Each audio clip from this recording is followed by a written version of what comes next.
Elastic audio essentially is this, and by definition.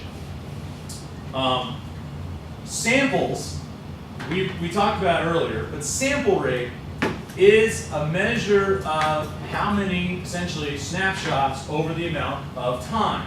Okay, so snapshots per second. Which means, in terms of samples, audio is typically calculated in samples, where MIDI is typically calculated in ticks. Well, the problem with audio and samples means that a second is a second is a second. Follow me there in terms of samples? Which means it doesn't matter what my BPM is. At 3 minutes, if I look at any session, 3 minutes worth of tracking on any session at any BPM, it's the same file size from a sample rate standpoint. You follow me there? Because we can't change time once in 1 second. We get that 44.1K of snapshots, right? So the problem with that is samples really don't give us an accurate description of elements in terms of time for reference, which is why MIDI is so easy to quantize and work with, because MIDI doesn't do samples per second. MIDI does ticks. Now, raise your hand if you remember the tick resolution. Tick resolution is, our sample resolution is 44.1 on this kind of early chart, but it goes up to 192 per second. What is MIDI's tick resolution? Anybody remember? Okay, so this is what it is. MIDI's tick resolution is essentially 1 in 960ths per quarter note, meaning there's 960 subdivisions per quarter note. Essentially, there are 960 ticks per quarter note. You follow me there? 960 per quarter note. The beauty of that is that it captures its information in 960ths of a quarter note. Because of that, it's no reference to time. It is reference to when the quarter note is and how fast that quarter note gets calculated. So, essentially, in the 960ths of the resolution, it actually will measure inside of, from quarter note 1 to quarter note 2, it has 960 essentially beats or ticks inside of it to say where you landed with that particular note information. And it'll say, okay, your note landed on tick number 512. Okay, so follow me here. At BPM equals 120, tempo equals 120. Which means if we speed it up to BPM equals 160, your tick will still fall on, your note will still fall on tick number 512. Difference is, since the quarter notes will be faster and closer together, essentially it will, it'll shift. It will flex or move in relative time so that the MIDI can be tempo changed at any given time, because its resolution is not fixed to how many seconds. It's fixed to how many ticks are in the quarter note. You follow me there?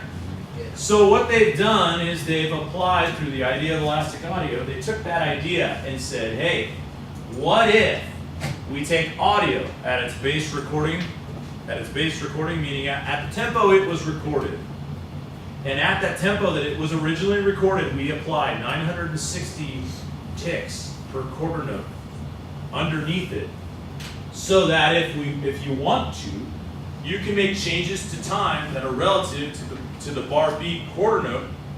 So if you want to speed it up or slow it down, you can do that all day. Hence elastic audio. Elastic audio really gets its name from the fact that you get to do this with the audio. Stretch it, pull it, stretch it, pull it. Now there are a couple of functions in that, but that's essentially how it works in terms of the overall theory. From here, we have to actually go in and mark out the independent elements of each thing to allow us to make elastic audio work, because it doesn't just happen. Okay? Elastic audio uses a series of plugins that are not like in your insert window, but they are directly attached to each of these files that give you the ability to make changes. Those plugins reside over here in the edit window, right next to this little antenna looking thing. Here we see plugins that essentially are algorithms that calculate manipulation for elastic audio. So these plugins for elastic audio are required. You can't generate or do anything in elastic. Essentially, you have no elastic audio until you add one of these. These plugins get put in the following categories to be best used with certain types of audio, because at the tick level, so follow me here, at the tick level, we can make ticks all day, okay? But the computer has to know what part of the waveform gets attached to the tick. You follow me there? So when it analyzes it, it looks at the audio waveform, which just is all this, looks like an audio waveform all day. And it has to say, okay, for this audio waveform, I see we have all these ticks. Which parts of the audio waveform do I apply to which tick? Because it can choose anything, technically. So what it does is it uses this plugin to essentially auto-map which ticks get put where. And it's based upon the type of plugin that gets used, which is determined by the type of waveform that you are using or generating or want to make changes to. So these are the categories. Polyphonic, for anything that has multiple notes in one given time. Anything that plays chords or has multiple notes. If it's a full stereo mixdown, it's polyphonic. If it's a guitar that's playing chords, it's polyphonic. If it's a piano that's playing chords, it's polyphonic. If it's something like a trumpet, which is really hard to play two notes at one time on a given performance on one track, it's going to be monophonic. Okay, so if it's a single note at each instance, it will be monophonic. Follow me there? You guys still hanging? Now, rhythmic will be given to things that have a lot of strong transients. So drums, drum loops, anything that's percussive, essentially percussion, and anything essentially that has strong transients.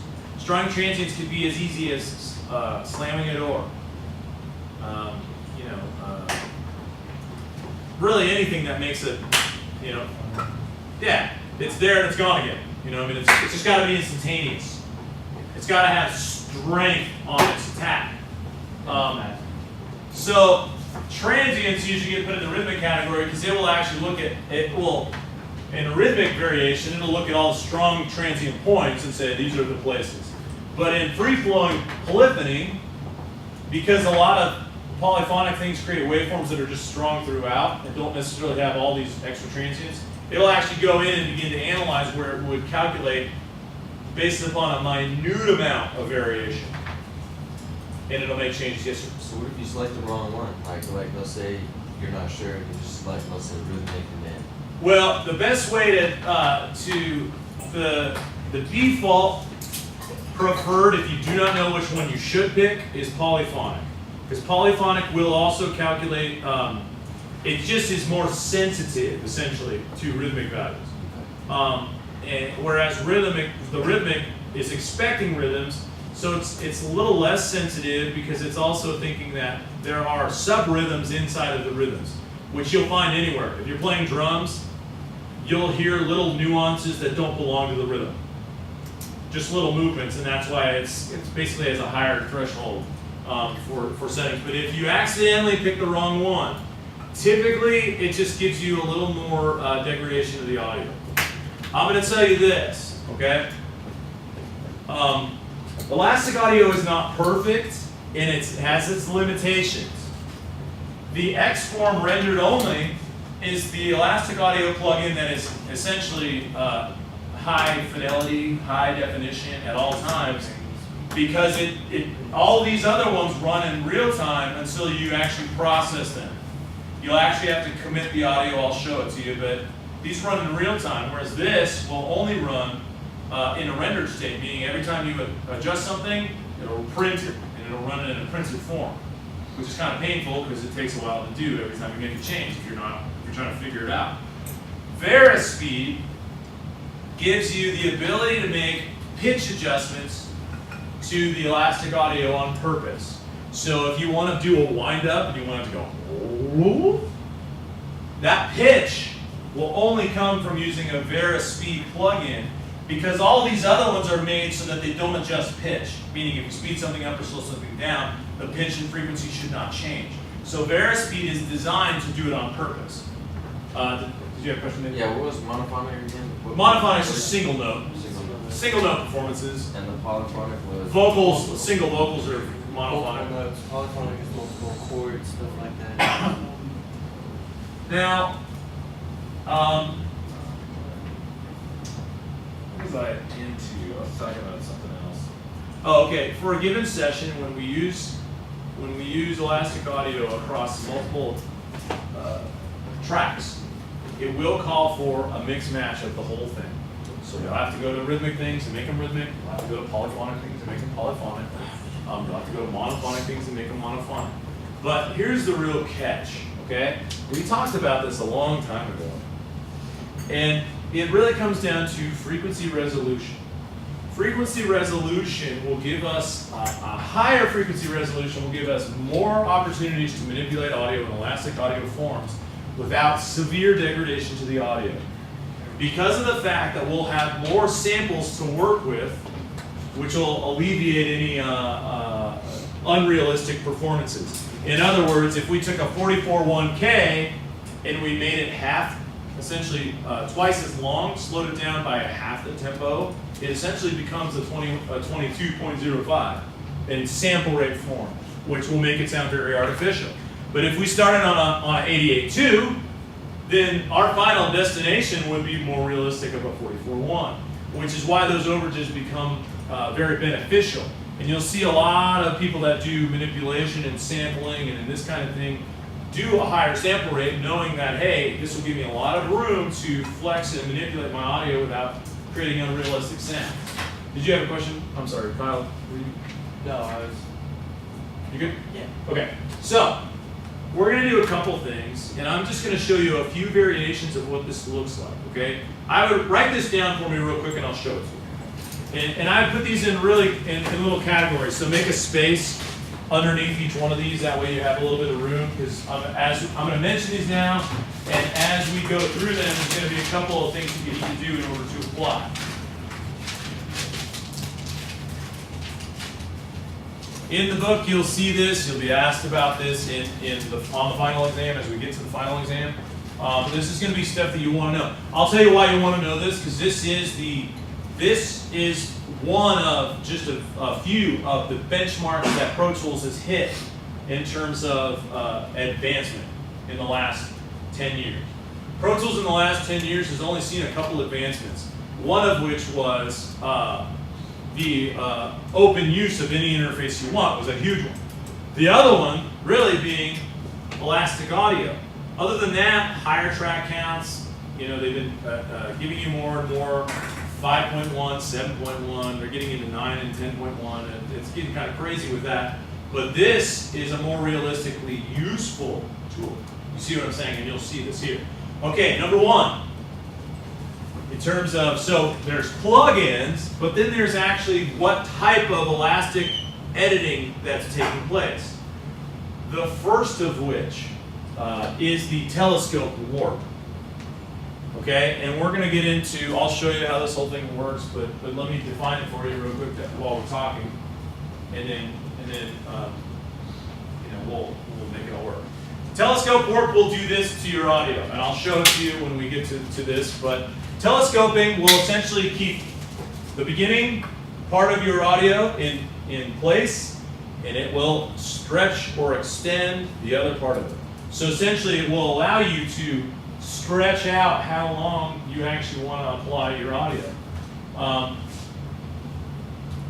And I'll show it to you when the steps come, because there's a few things that have to happen, and I'd rather you catch the steps after you understand what the options are.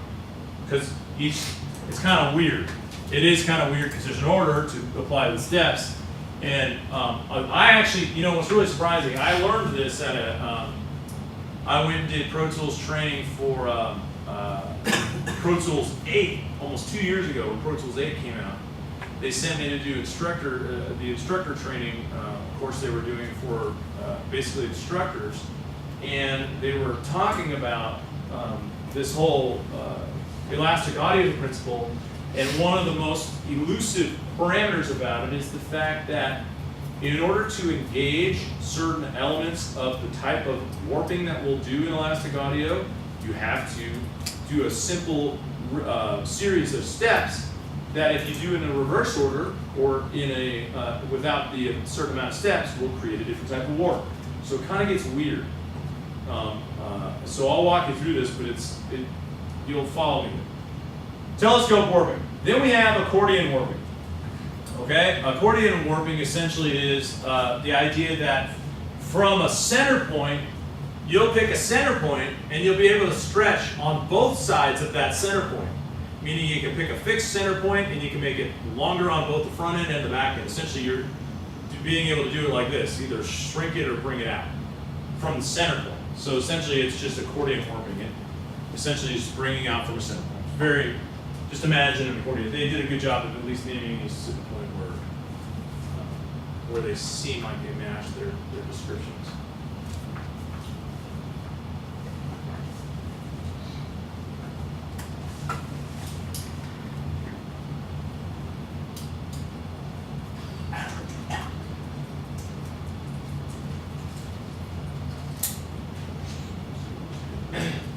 What's that? All right, and I'm gonna have to figure out what I don't want to get in here. I'm trying to remember the name of this last one.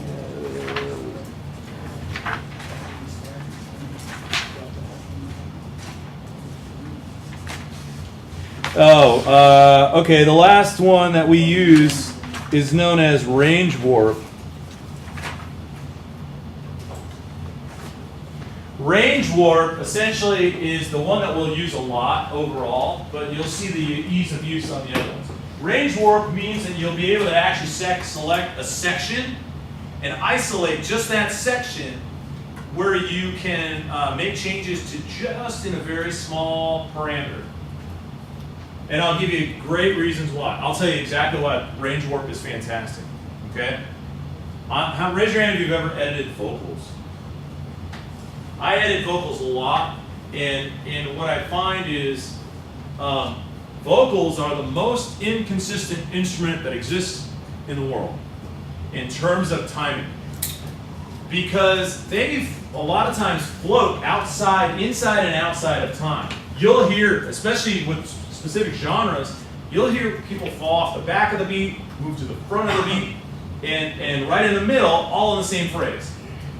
And the problem with that is that if it's meant to be that way, sometimes it's hard to pull off, and if it's not meant to be that way, sometimes it's hard to correct.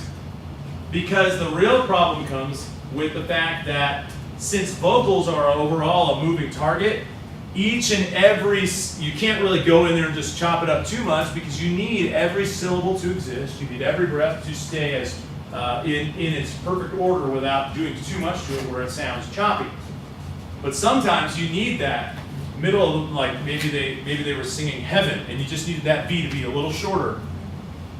And you could splice it and shift them in closer together, but it makes it a little unnatural. Where elastic audio will give you the ability in range warping to go in and just pick out where the V is in the waveform you have to hear for it, and then you can just shrink it up. And then of course you can move it in time where you want it to fall so that it actually walks. I'm going to show you all this, but there are a couple things we have to talk about. After we choose a specific type of plugin, analysis markers get generated for where essentially the audio has alignment to the tick values. Okay? So the downside to it is without the analysis markers, without enough of them and without them in the correct positions, we are unable to generate any warping at all. The analysis markers are key. And what you'll see is in the track view selector, we're going to use it a lot. We'll have to bounce back and forth between creating analysis markers, which will mark where the positions will be, and generating warp markers, which will allow us to tether the analysis markers to the actual edit window position. So we're going to do a little bit of that. And one more thing. At this point in time, if you could very if you could amuse me and all do this one function so we're all on the same page. Please hold Option on your keyboard. Option on your keyboard, and then please select right here where it shows samples in the little blue box. Time-based selector, samples, please switch to ticks. If you were holding Option, it should have done it to all.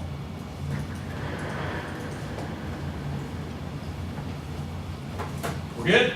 Yeah. All right, now, you guys can just sit tight. You can follow me, but I just don't want you to get screwed up, so just make sure you're able to undo to the point where you can get back to where we were.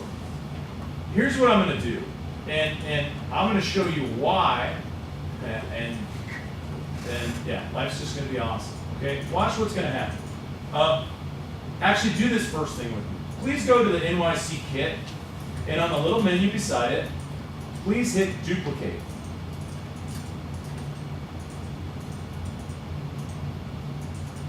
Now, the reason we're going to duplicate this is we're going to duplicate the playlist so that the original playlist will reside underneath. And I always duplicate. Did you duplicate it or did you move it? Oh, hit OK. Just hit OK. Just hit OK. You don't have to name it. I mean, you can if you wanted to. You could name it. If you wanted to name it, you could name it Elastic Audio, because sometimes I'll name mine for the reason why.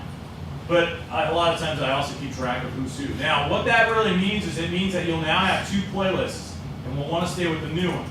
The reason I'll duplicate a lot if I know I'm going to, all right, here it's go time, I'm going to start kicking the crap out of this original audio file. I'm going to duplicate it so the original one will stay underneath just in case I get to a spot where I can't undo anymore, or if I get to a spot where I really just want to A-B it, or if I just want to very quickly go, I didn't like it right here, let me just fix it.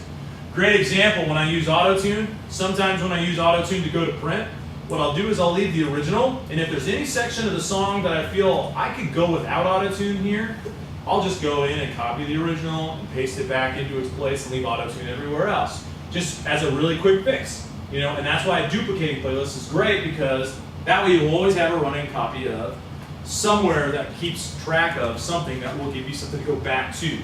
Little better than making a new save as.ptf and having to go back to another session to get audio or go back to the original version. All right, so we're duplicating. Now here's what I'm going to do, and I'm going to do it because I can. Okay, up at the top, you see this little guy? Called tab to transients. What it's going to do is it's going to give us the ability to tab to the beginning points of downbeat transients. And this is essentially what I'm going to do with this. I'm going to go ahead and follow my NYC kit, but I'm going to follow it to the first downbeat of what will become the loop, not the original fill that starts. So when I listen to this and I solo it, I hear that there's a little bit of a fill, and then the first thing that happens is a kick. Now here's this kick, and I can see it because I saw it roll through. Boom, that's what I want.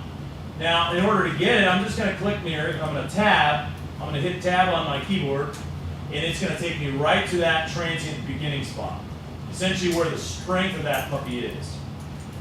Now, here's the catch on transients. I'll zoom in and let you see it. What's that? No, you can just watch, or you can do it. We're going to go through this again when we're ready. But I just want to show you some options for this. So I'm tabbing to transients. It's basically going to pick up right here at the beginning of that location.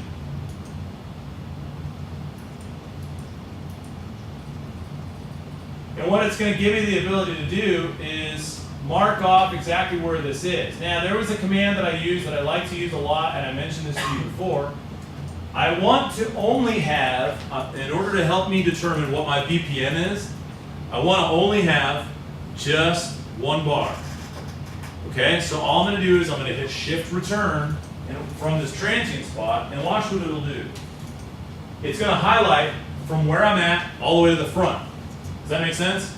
So what I'm going to do with that is I'm going to shuffle it and hit Delete, which will take me at that beginning of the transient all the way to the front end of the session. Then what I'm going to do is I'm going to go through and find the other kick and it's right here, where the loop comes around. And I'm going to do kind of the same thing, except I'm going to hold shift, and I'm going to highlight down to the end, and I'm going to kill it. So that essentially at the end of the day, if I do a loop playback on this,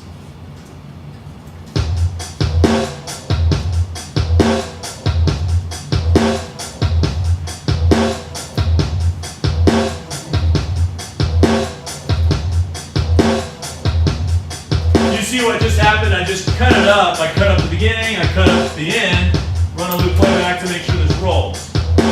You see kind of what happened? Okay. Now, yes? How'd you do the first part where you slip at the beginning? Shift return. Did you already tab the transients? Yeah, if you're there, hold shift, hit return. Yep. And then I just hit delete. Or I hit shuffle. If you go to shuffle, and then hit delete and split it over. Okay. So what this is going to give me the ability to do is now I actually, if I turn the grid on, I can do this in a couple of ways. If I want to keep, let's say, I'm going to do something real quick. I'm going to go ahead and create a click track so I can hear. I'm going to create a click track so I can hear what my current tempo sounds like from a click perspective. So if you just go to track, create a click track, I just want to hear what it sounds like.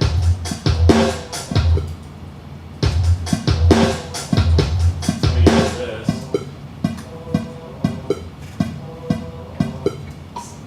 Oh, sorry, let me unloop this real quick.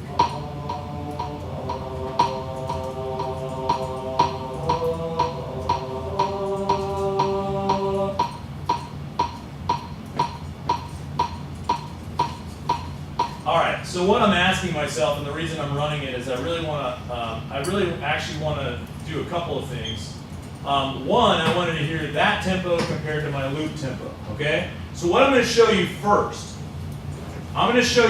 so hang with me, just all eyes so I know you hear me on this. The first thing I'm going to do is adjust my file to the current tempo first, okay? Then I'm going to go back, undo it, and adjust my tempo to the current file. See the difference? So right now, I'm going to keep the tempo of the session, which is 120, and make the file fit. And then I'm going to go back, and I'm going to keep the tempo of the file and make the session tempo fit the file. All right, so here's what I'm going to do. Excuse me. I'm going to apply grid so I can visually see the grid. And then over here at the grid, what I need to have it say at the top is I need to make sure that I'm in, well, I switched out, I think, the other day because I was doing something. I'm going to switch to bars and beats, make sure I'm in bars and beats, and make sure my grid actually shows quarter note values so that I can see what a complete bar looks like.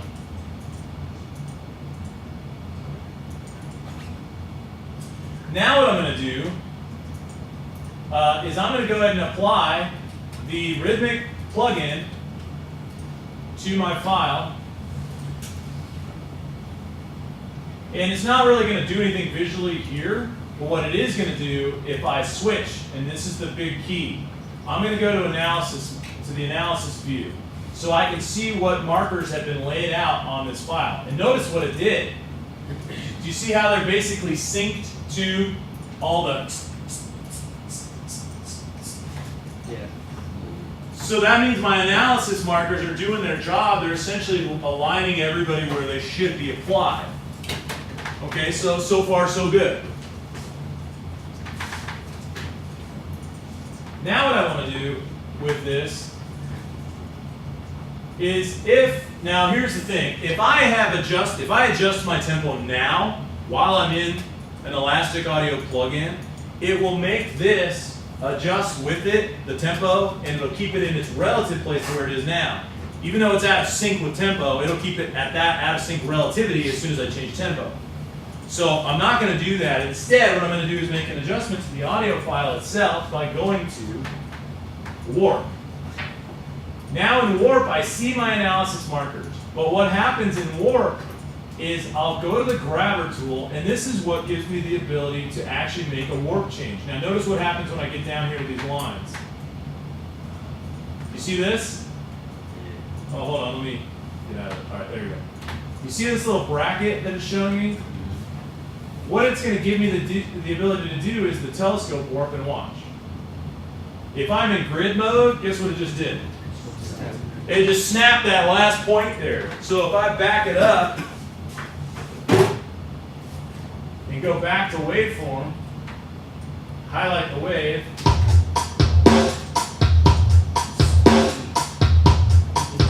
real easy, but kind of quirky with some few special steps, right? Well, guess what? Now, if I change my tempo, it will sync and it'll just keep it at the tempo that I want. So I can adjust my tempo at this point and make it whatever the heck I want because that particular loop is synced.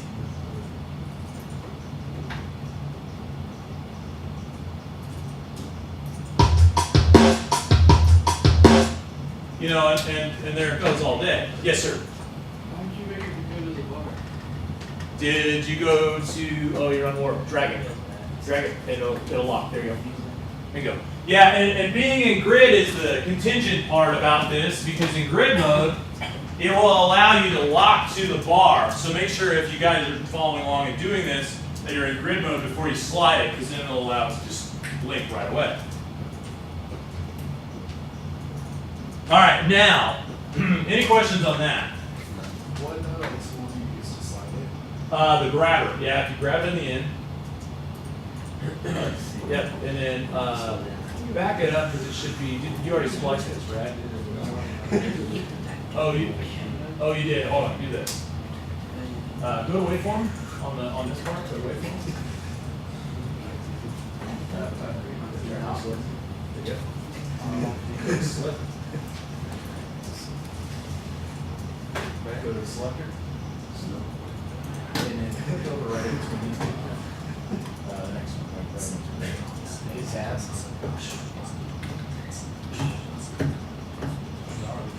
Hit tab. Well, you wouldn't want to be too long. All right, now hold shift.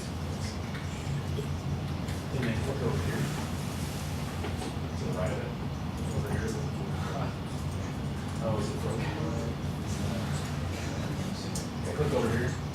There you go. Now hit delete and start running. Did you already? Now go back to warp. And then you can drag it. Go back to the grabber. And go back to grid. Grabber.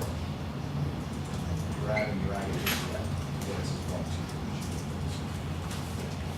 There you go. Okay, so well, that's all fine and cool. Now what we're going to want to do is go the other way, because this time we synced it to the tempo that we were given. We want to go the other way and essentially be able to put our tempo so that it syncs with what we're doing on this particular thing.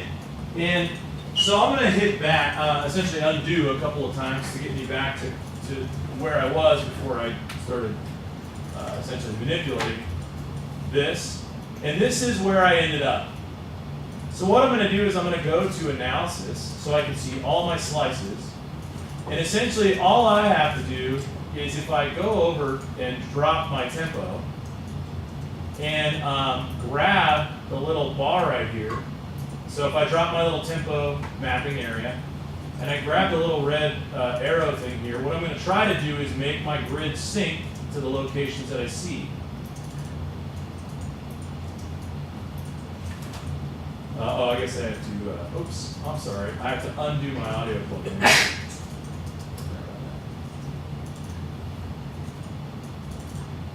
Done.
All right, now the beauty of the way this works out is that if I'm kind of getting in an in-between state, I could, in order to skirt the information, I could clip off a little bit of this tail, but I think it's because this actually just a little shy.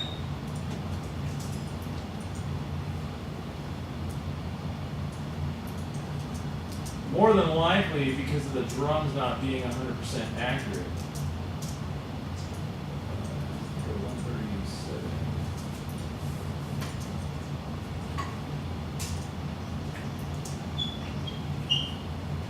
Try 136.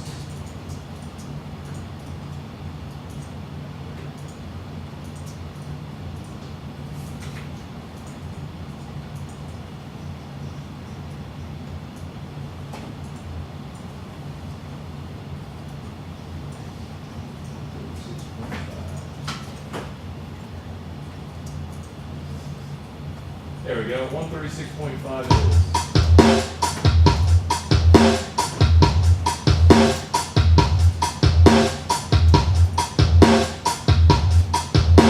Okay, now, if I set tempo now, so here's what's critical, and the reason I'm asking us to do this in the first place is because I don't want to degrade the audio, and if I had started from what we just did a while ago, where I've already adjusted the tempo so that the kick moved to a specific audio, as soon as I start moving it around with tempo, it's essentially going to have one extra level of degeneration because it's already being manipulated from its original state, and then it's being manipulated again.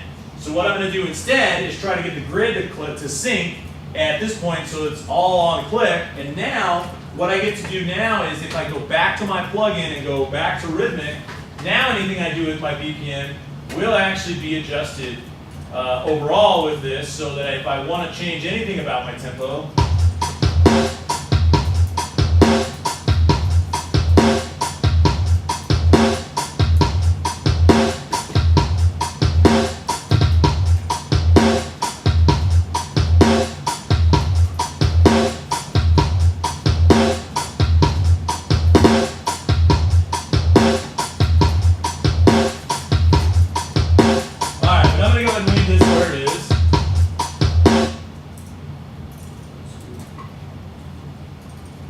and now what I'm going to do is I'm going to go ahead and I'm going to save this. Now here comes the hard work, because that's all easy.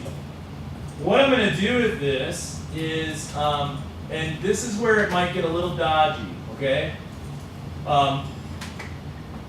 If I go to clip, and we did this last week, if I go to clip and I go to loop, actually let me check something real quick. Okay.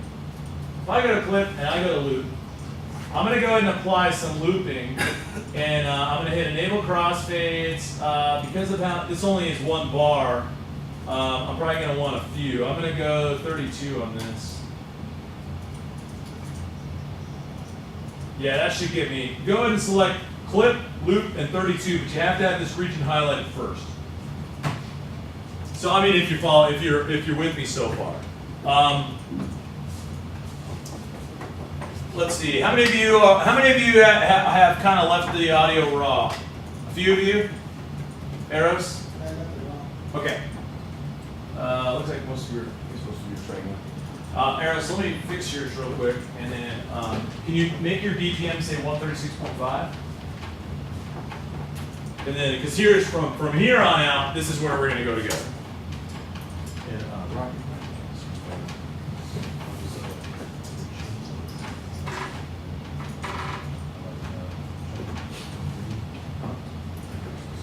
Wait, hit cancel. Well, actually, yeah. If you go to 136.5, you should be able to get back to. Oh, you know, in worst case, you could go. Yeah, there you go. Yeah, now unclick it and click on it. All right, let me see. All right, so all we're gonna do to get this selected is.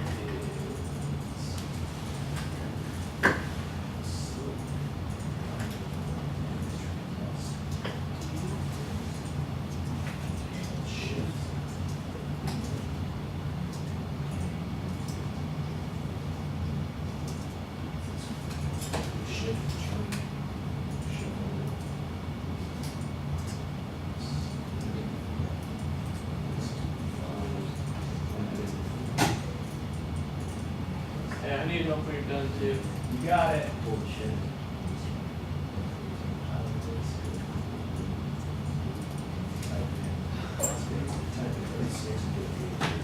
Just press save. Are you okay? The looping, okay. The loop? Where did you go? Oh. Yeah. Type in 136.5. Yeah. You're ready over there?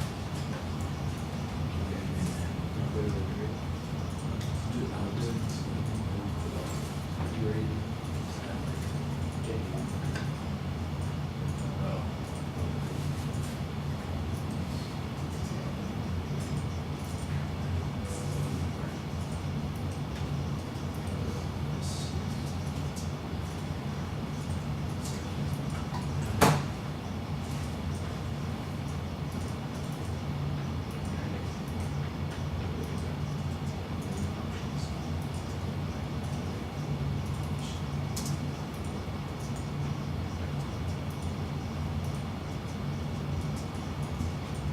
Okay, now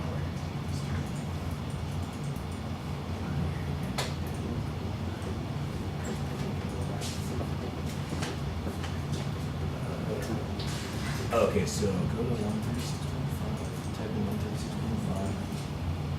Oh. And go to clip, 136.5, go to clip, go to 160. And then type in 36, and then hit enable crosswords.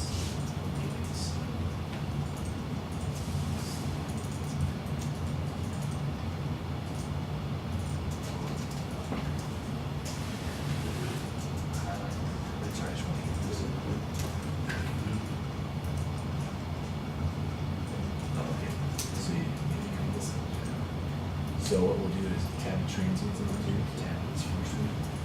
So shift, turn, shuffle, delete. This one should go next. Shift,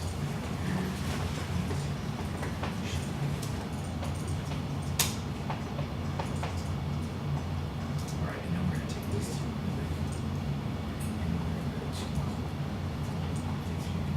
Enable crossfades, please check that and hit 36 and go.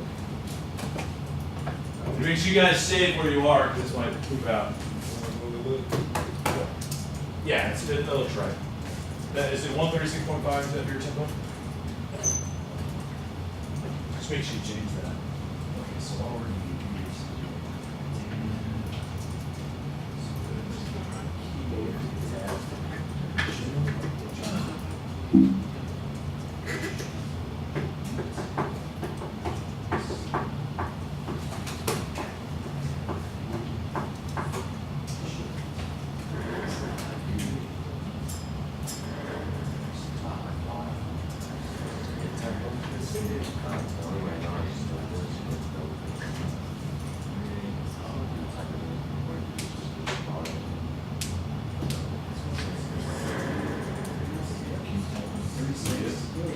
Yeah.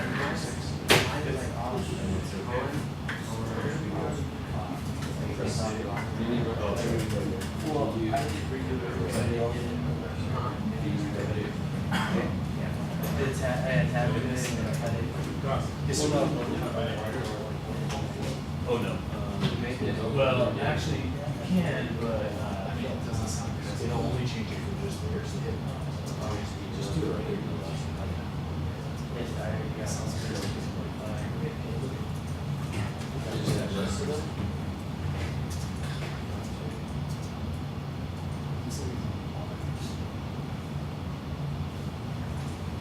Oh, I get 30 degrees on. Yeah. And then take this off. Oh, wait, wait, wait. Raise it up. Yeah. And then when you adjust this and you're able to.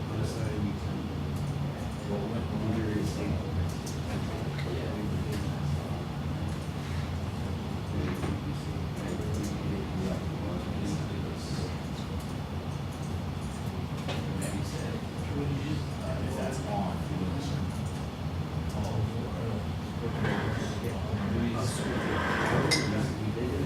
If it was that on, So it's not good or no? Are you guys okay? Yeah.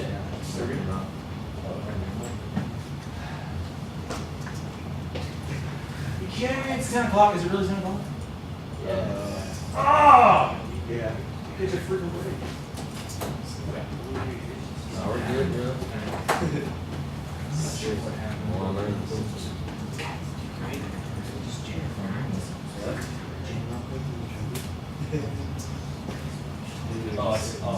Just insert your own.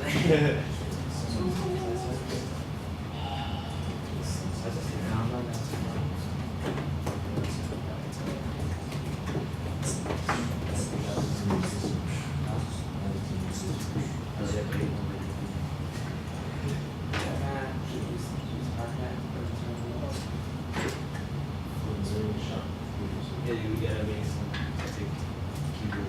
I am down. This is crazy. Crazy thing that makes you shit your pants before the song starts.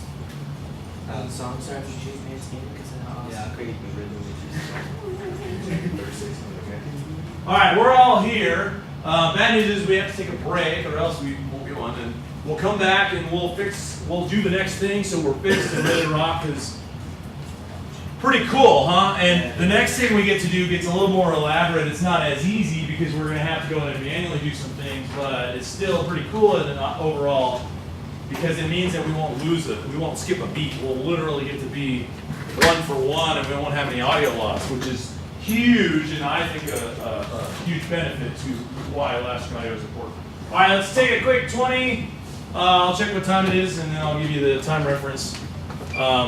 You guys are doing awesome. We're almost done with this, so you keep hanging in there. It is 10:02. Let's come back at 10:23. Go. Okay, so let's say you have all these tracks, right? On the song that I'm making, or whatever. How do you take all the tracks and then just put it onto one track? You see what I'm saying? Can you do that? Take all the tracks. And then just put it all into one thing. Not like you still have all the tracks, but then you have just that one main track. So if you solo it, it's everything is on there. You see what I'm saying? Is that possible? You can bus it, but you won't be able to actually put the audio files there. You won't be able to input the audio files. Yes, you can. You can bus it and by using an aux bus, route everybody's output to that. You can route everybody's output from every channel to an aux input and make that be that master that you're talking about. That's Yeah. about as good as it gets because you won't be able to. Is there any point in doing that? Or is it just, Yes. Oh, absolutely. what's the point? Not doing it. We'll talk about it in the future, but some mixing gets done that way.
That's right.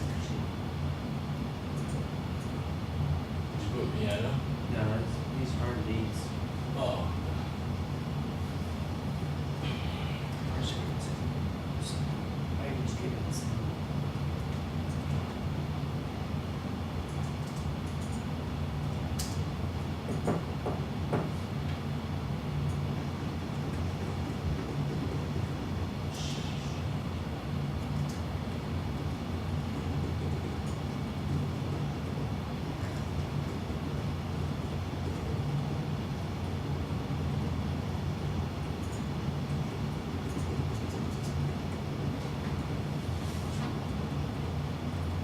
There it is.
These loops. You looped it? I didn't play it over and over. That's just the thing I'm working on for Desmond. Over the beats.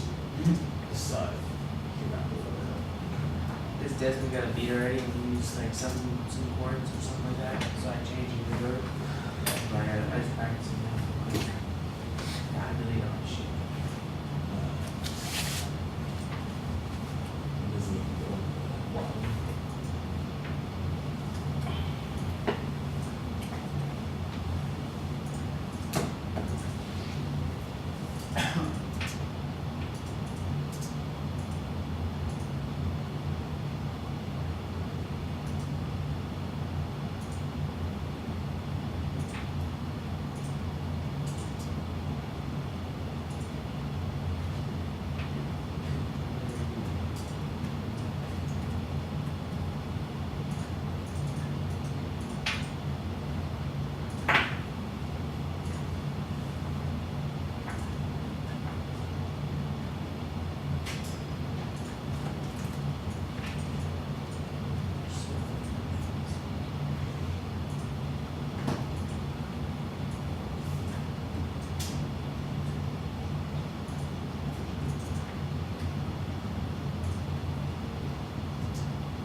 I just started it. And yeah, well, I was subscribed to it. It's personally targeted because I think that's the only one. And I think that like people sound wrong. yeah, no.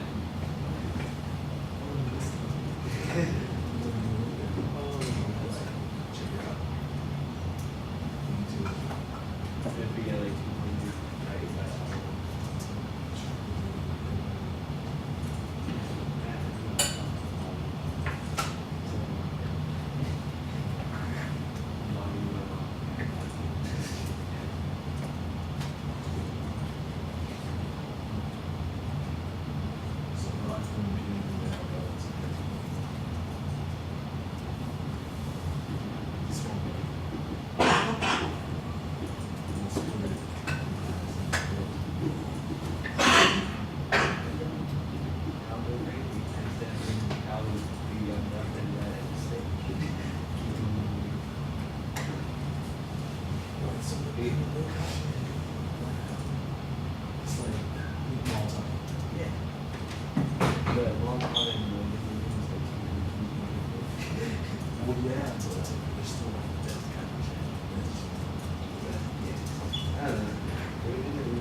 Wait, really? Yeah, music hangs out with Richard. What is that? What is this? I talked to him. The game called you, Oh yeah, you don't remember that? It's just like that we're good friends. Yeah. Oh, I remember. I always had. And it gets old and nobody plays it. Yeah, what is that?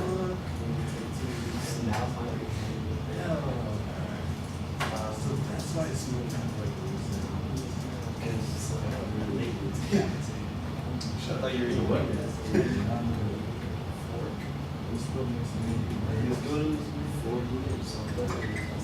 Oh. A fork was a shovel, like a sand shovel.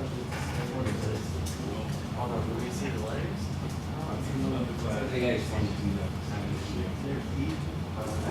I was gonna say it looks like something close. What? I know Jessica was talking.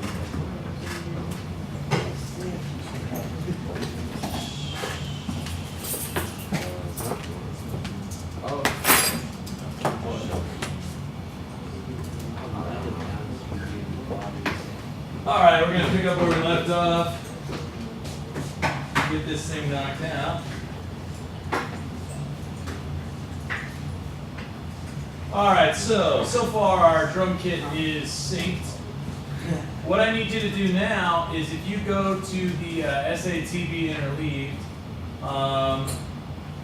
because of the fact that these pannings are not isolated individual performances, there should be some blending on some of these channels. So let's go to polyphonic, please, with the plugins for this particular, the 6 channels that should be grouped together. So if they're grouped correctly, they should all do it together. So just change them to the polyphonic plugin for last down here at the bottom. And then please switch to analysis in the track view selector.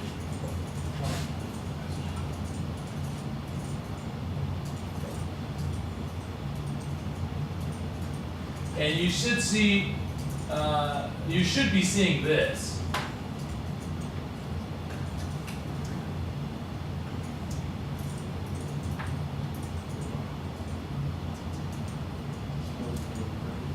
Yes.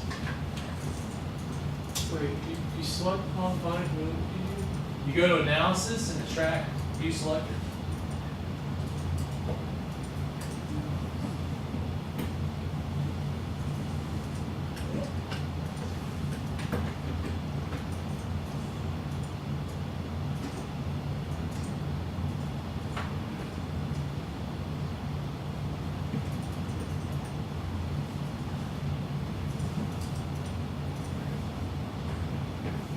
get that far?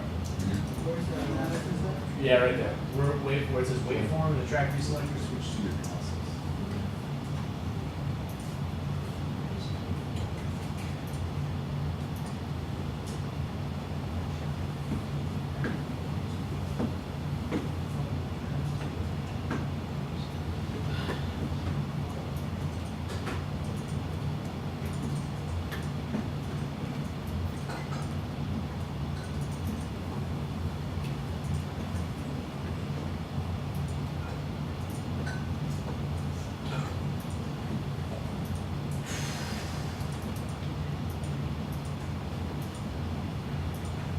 All right, here's what we're going to do.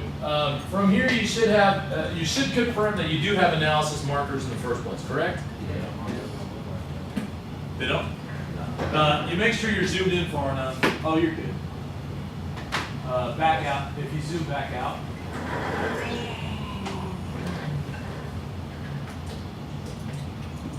No, you don't have to.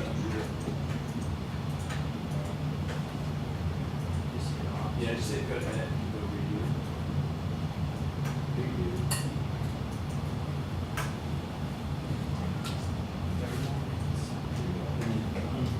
Zoom back out. Oh, snap.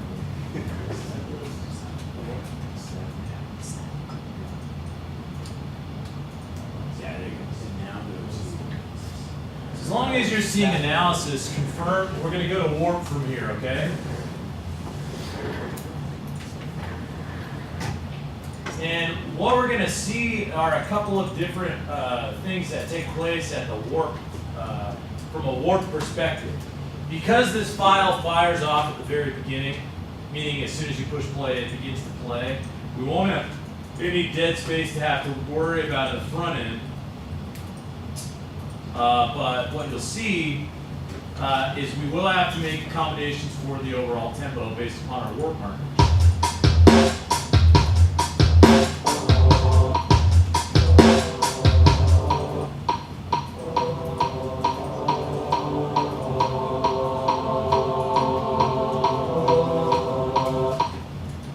Actually, that's not true. Apparently, there is some dead space. All right, here's what we're going to do.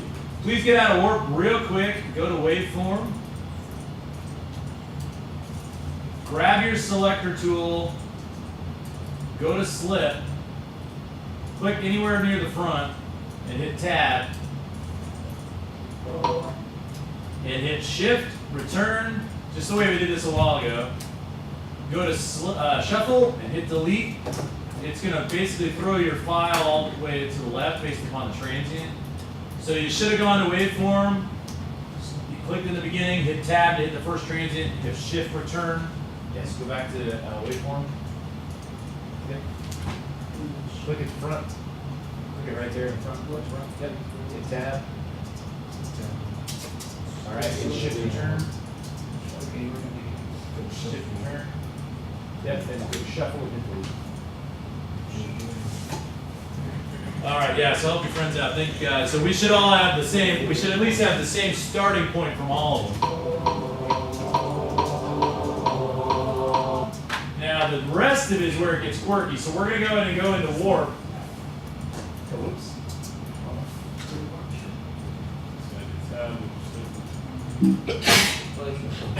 Yeah, and hit delete.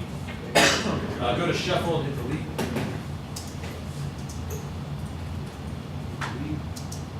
You want us to do like in the grid? Yes, please. Actually, no, go to slip for now. Yeah, go to slip. And then you can go out. So right now, you guys should all be in warp mode because we're about to lay down some warping. What I would suggest is if you go up to the top, up here where you get to adjust the waveform actual zoom, if you hit the top, please hit the top until you begin to see down here in the bottom all this stuff essentially emerge. Just enough where you can see where there are particular elements that come and go.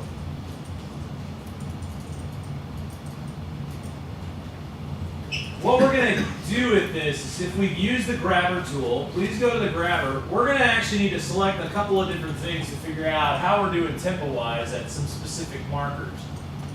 The way this works in terms of warping is we actually will be using the analysis markers to make specific movements.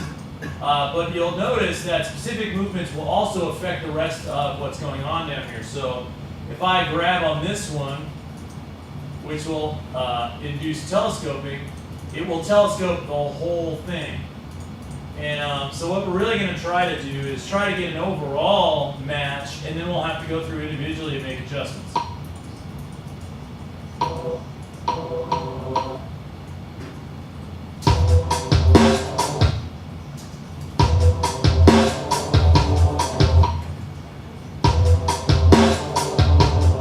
Now here's what's interesting. I held this in an extra bar, so watch as this goes by. I'm going to actually see the grid. I'm going to go into grid mode real quick, that way I can actually adapt some of this to grid specifics. This one is going to go to the grid, and I'm going to look for the next downbeat point. And that's over here, sounds like.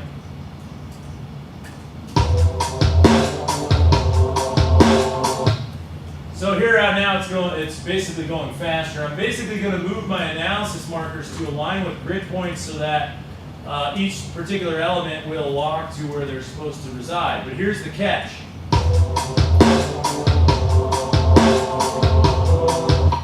You'll have to, as you go, keep saving, because if you don't, you'll begin to see that certain things change.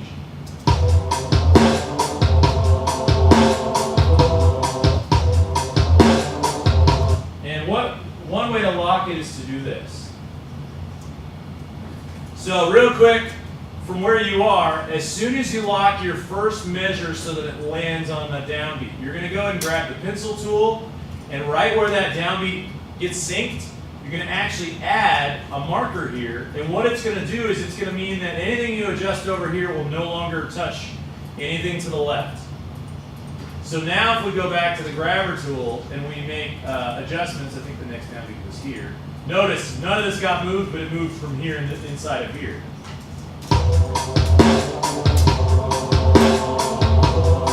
And what it's going to do is it's going to mean it's still telescoping, but it's only going to telescope on the outside of the parameter where we drop the marker.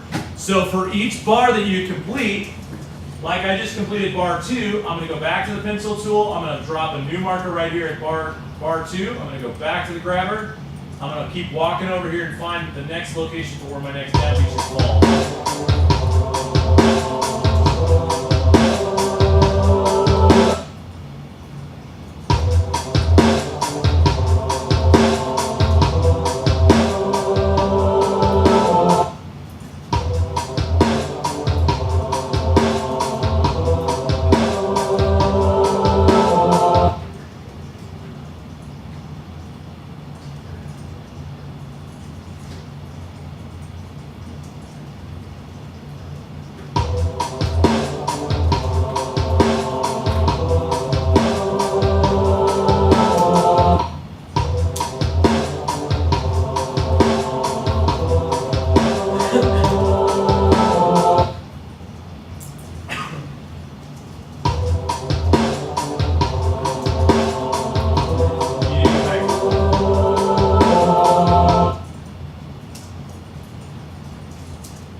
Get the grabber tool. Zoom in.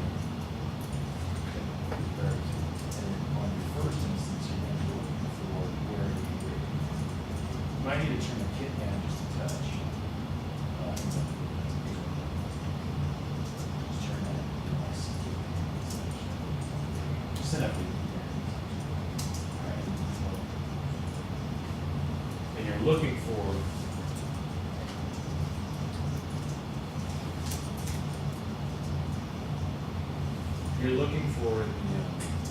in this, you're looking for where the vocal goes. And that next is the downbeat, and it should land, you should move here. So wherever you see it, play it a little longer, because it should be before. Did you hear it? And then whichever marker it is, drag it back to that downbeat.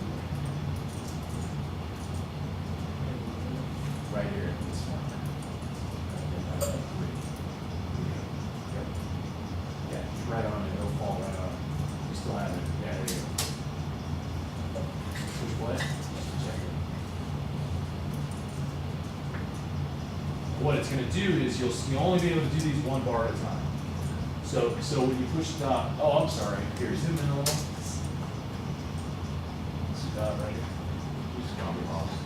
Yeah. All right. Problem is you only see your steam. Push play. And all you want to do is make sure that when you push play, it sinks to this point. And when you've done that, go ahead and grab a pencil, drop an anchor right there. So you just grab the pencil tool and put it right on the ball. Meaning it just lands like it's on mine.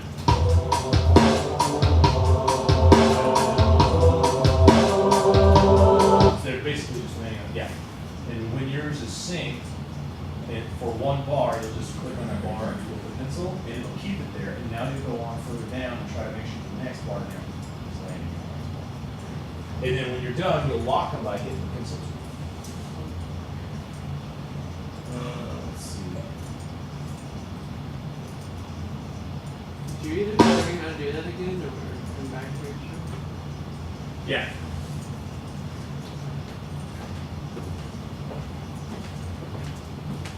Which part have you not done the first part yet?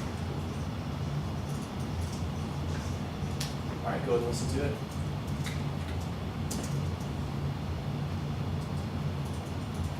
All right, what you're gonna look for is your first bar. Let's get rid of.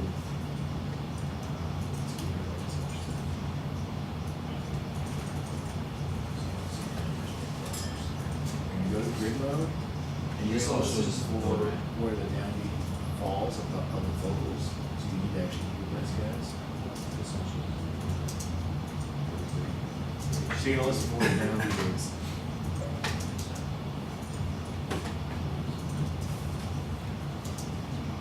Here, do you mind if I was on?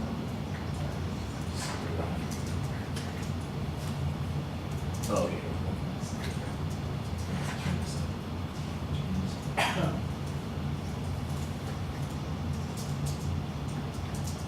Let's try that.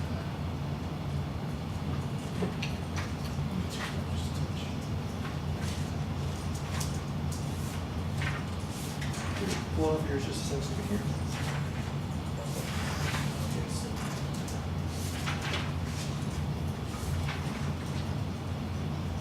Okay, so what I'm looking for is where the vocals go. Because that's the next downbeat.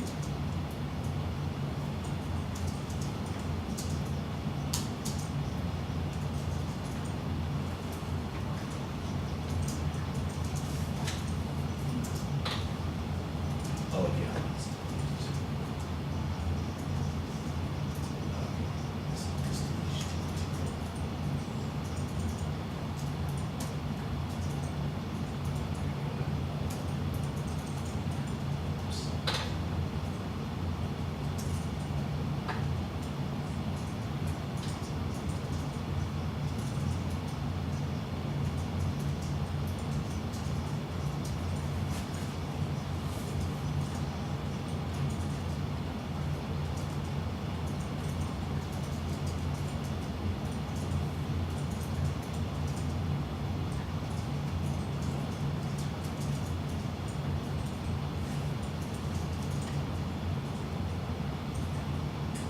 All right, then hear how it's going. It lands right on that. Oh, like watch this. This lands right here. You can grab that and drag that marker right back to the grid, so it lands right here on the table. So that when you open this up,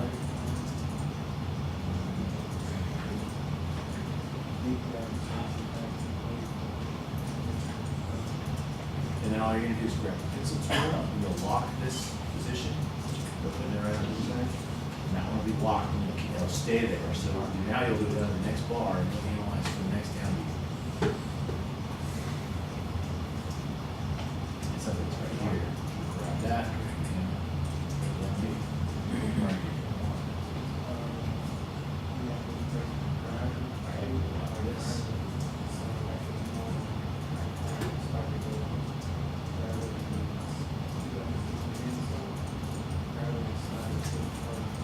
This one's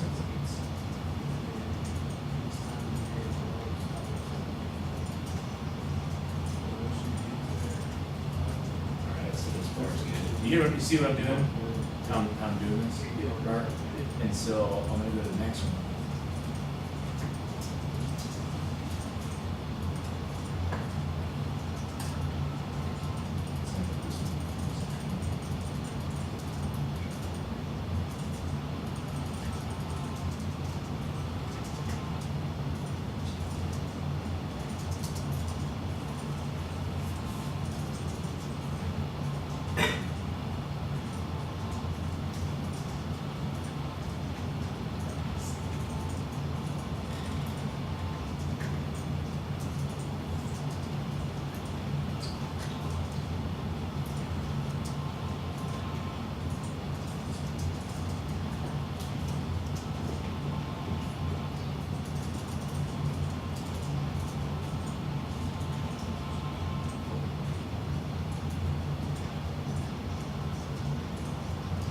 Alright, so I'm just gonna keep locking these positions until I get exactly.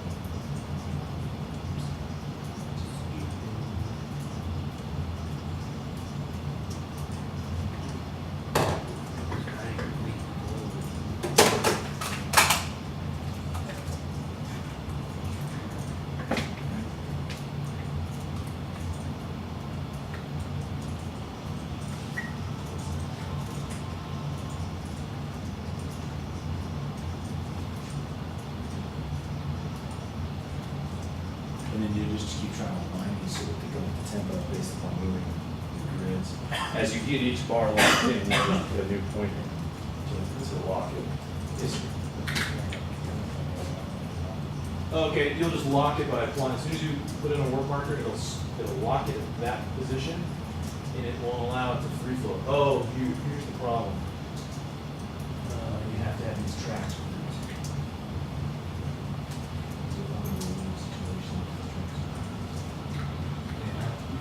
Yes. Yeah, because you need all 6 of them, because they're all 6 synced in time, and if they get out of time from one another, then they won't sync, essentially.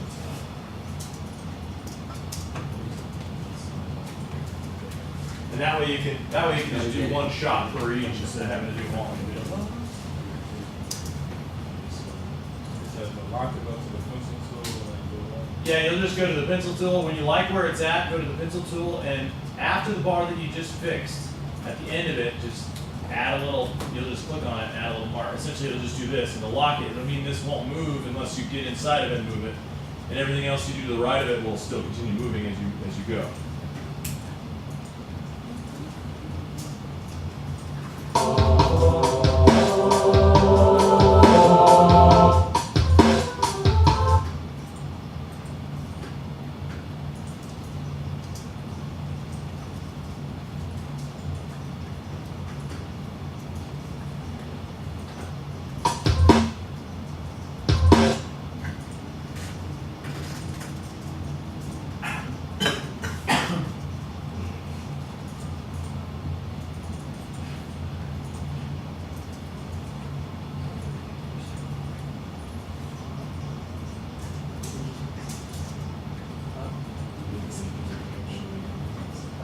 Yeah.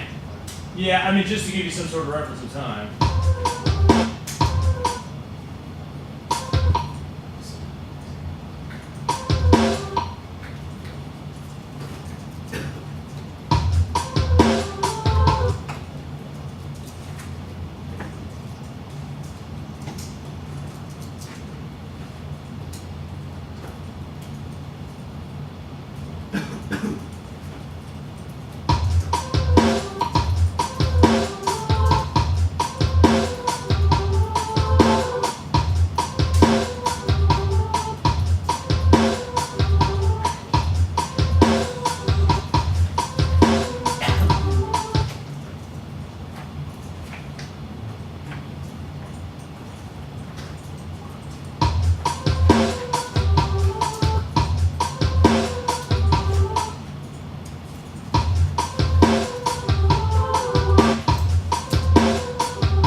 Yeah, please read chapter 6.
All right, guys, let me wrap this up by showing you just a few things. Kyle, quick question? I wanted to see if I did the first part right. I kind of got lost, so I just did it on my own and see if I.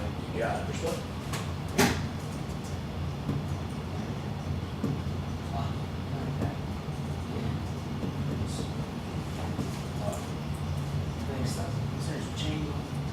Yeah. That's right. Yeah, well, and you can do it. I just did mine. If you do it smaller increments, it'll be a little more. You know what I mean? Like you do it in smaller groupings. I did mine more. What you're talking about is each time they do the odd. Yeah. Well, every time it feels like it's supposed to land on an down beat. They don't all. Some of them actually are. They say the first beat start, the second beat. It's really all. Is one like that? Because Yes. I just needed a basis, so I'm really Yes. sure I'm doing it right. Yeah, and you're doing. And let me show you. This is what I came down to, but I want to talk to you just about a couple things, okay?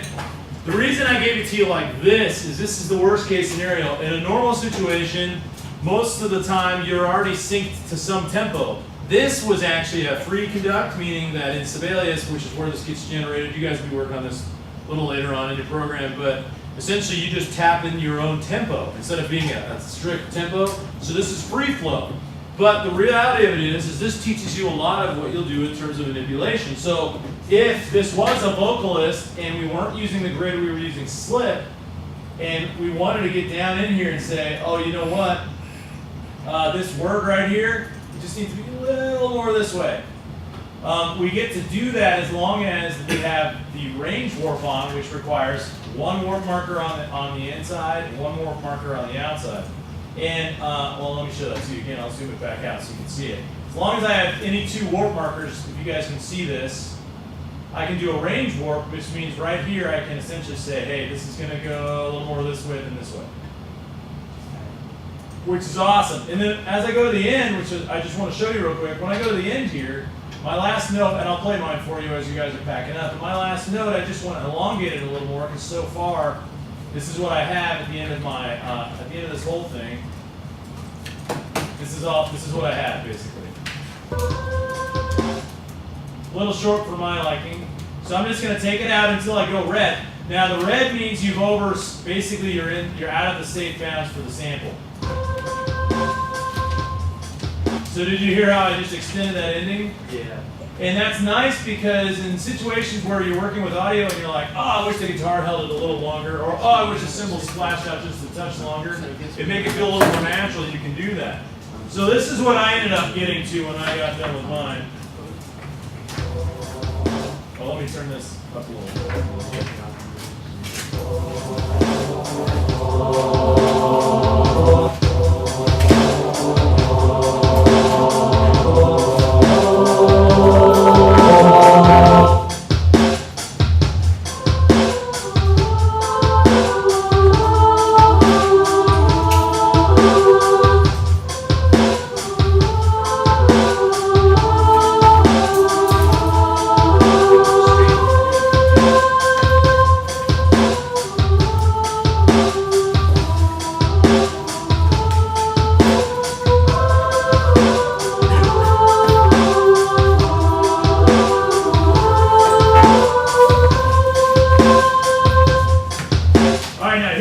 Important step of the whole process, so let me show you this right before you go, because you guys did awesome.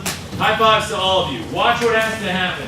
In order for us to keep this as a rendered file, because if you do this across a whole bunch of tracks, your computer will eventually freak out because it's a lot of manipulation and it's happening in real time. So what we'll do is we'll just go to each of these tracks and we'll flip this to none, and it'll say, hey, do we want to commit it? And actually I think it already committed this one because we were at the original tempo. Watch. None. It'll say, hey, do we want to commit all the changes we made in a printed form, or do we want to revert to the original? We want to commit, it'll rewrite it, and now it will be, that will actually be the file. Like, it'll be written at that tempo. That's cool. And yeah, and we won't have to worry about processing or DSP. Now it just is. Bingo. Score, right? Yeah. So, all right, I will see you guys next week. Congratulations on your midterms. A lot of you did really well. I will see you guys next week. Make sure you have your confirmation time for your stream thing deal. And you got my cell number. I'll give it to you guys again next week if need be. Good luck to you guys. Do you have class tomorrow? I'm actually not in tomorrow. What time do you usually have class? I can send my Monday. Monday I'm at the studio. I'm here on Monday night. Yeah, he's on Sunday. Actually, just have me email me. All right, I will. Do you know my email? Jay Casas at IATC? I can get it on my portal, right? Yeah. Okay. Yeah, have him email me and I'll just put him in. Yeah, because he was like, oh, man, because he took, we got really different classes. We were at the same classes, like we had digital audio, and stuff all together, and we got 30 minutes, right? Oh, okay. So, He'll be fine. I'll just tell him to email me and I'll put him on. I will need that form that I gave you with your phone number and your email on that. Just have him send it to me. Hey, I'll make sure he wants to do it, and then I'll just come pick him up. Okay. Get him signed. Bingo, that'll be great. Alright, well, thank you. Dude, thank you. Nicely done, guys. See you later. Thank you. Have a good one. Yeah, good job. Yeah, right on, dude. Yeah, it was a blast. Yes. And so you said that I would bust that into an aux track, or? Yeah, you just build a new aux track. Make sure it's stereo, because normally if you have any panning on the tracks, you want to make sure they're panned, and that aux has to be a stereo in. And then on the output of all those tracks, you'll just make it a bus number, and that bus will be whatever the bus input number is of the aux track. Do I hit record on the aux track as well as the other tracks that I'm recording? Well, if you're gonna record it dump down, well, it depends. If it's already tracked, if your stuff's already in there and you want to record it to something, you won't be able to record it to the aux because the aux is just a live feed. Yeah. Yeah, so you actually won't record anything essentially. And actually, you know what? I can show you right here. This will take like 2 seconds.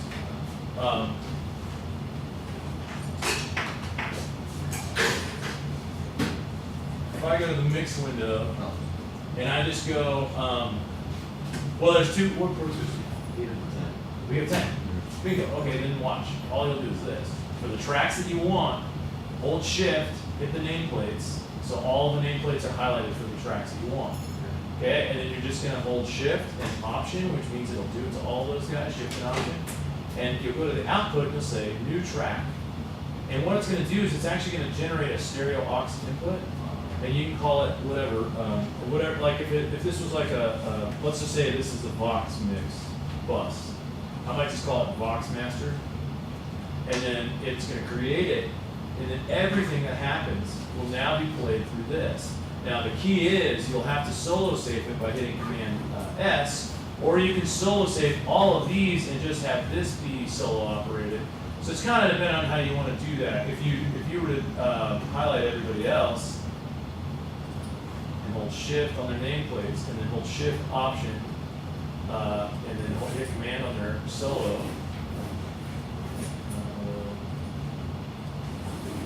There you go. Then what it'll do is it'll gray them out so that their solo saves. Anytime you hit this, it'll solo all of them. Otherwise, if you don't, you're going to have to solo each of these and this at the same time. But watch what happens. Now they all play through this. So they don't go here.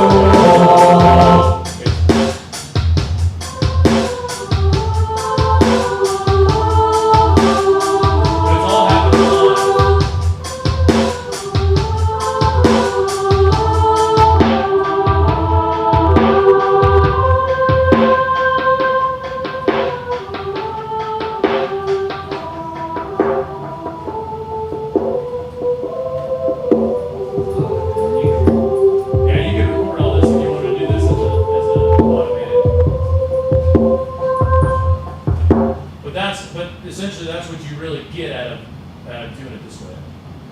You know, but you don't. If you want to put this to print, that this is key. If you want to print this, meaning you want to track this as a group, this is what you would do. You would go from this, out of this output, create a new audio track. So watch. You do out of this output, you'll just go new track, audio, stereo. You'll call this the Vox Master. A lot of times I'll do print because that means that it's a printed form. And then you would just say, basically you would wrap out of the bottom of this into this. It's going to feed it straight over. You can record arm this. You can flip over to the duration of the track, and then it's down here in the bottom. And then you just hit record, and it's going to record it.